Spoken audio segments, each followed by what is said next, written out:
Lo que el EPP le quitó, la ciencia le devolvió. A continuación vamos a compartir la historia del suboficial Edgar Fariña, quien luego de enfrentarse con el EPP quedó parapléjico. Él pensó que nunca volvería a convertirse en padre, sin embargo, lo logró.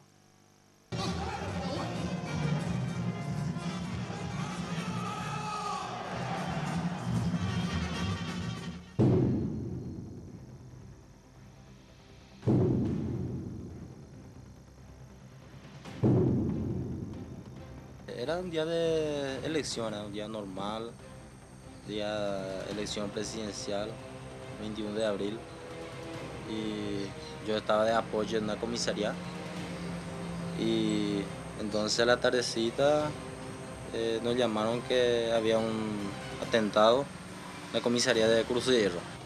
Cuando eso no había todavía FTC, solamente nosotros que estábamos en Fuerza Especial, ¿verdad? Nos fuimos de apoyo. Y ahí cuando regresábamos, la patrullera explotó una bomba que fue una emboscada, ¿verdad? Y ahí pasó todo. Desde el momento que escuché la explosión ya no sentimos mi pierna ni nada.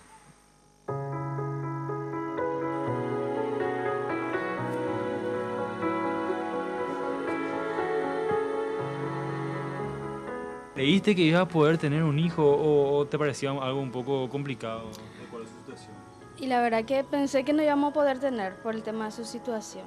Después consultamos con su urólogo, que él nos dijo que teníamos que buscar un especialista para ver el caso, él dijo si podíamos tener o no.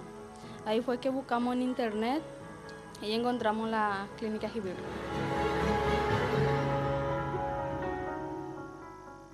Afortunadamente, los miedos eran más bien producto de la falta de información.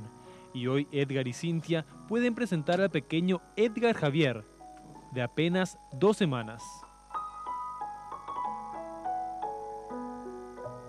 Esta imagen es ahora posible gracias a un avance de la ciencia, conocido como fecundación in vitro. Primero le sacaron a él el esperma, después me sacaron a mí el óvulo. Hicieron prender en 24 horas, el doctor nos llamó y nos dijo que había prendido.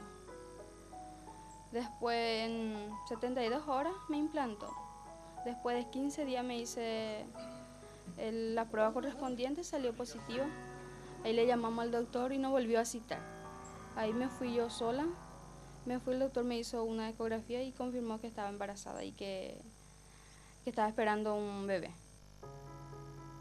El Dr. Juanes forma parte de un programa entre el sector privado y el Hospital de Clínicas, donde ayudan a personas de escasos recursos y con problemas de fertilidad en la concepción. Y este tipo de tratamientos, ¿verdad?, se realiza en pacientes de medianos y escasos recursos, que son los pacientes que acuden a nuestro Hospital de Clínicas a través de la Cátedra de Ginecología y Obstetricia.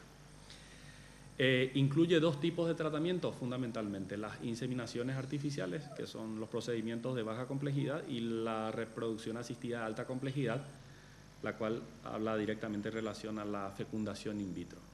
Ahora la vida y las rutinas de Edgar y Cintia cambiarán para siempre. ¿A qué hora se durmió? Casi no se Desde anoche. Se despierta un ratito para mamar y luego ya...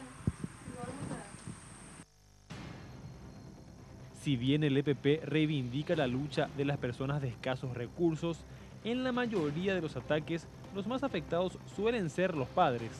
Afortunadamente, no lograron sacarle todo a Edgar. Desde la esperanza, ¿verdad? Ahora tenemos que luchar por él, nuestra familia. Tenemos ya por qué luchar ahora.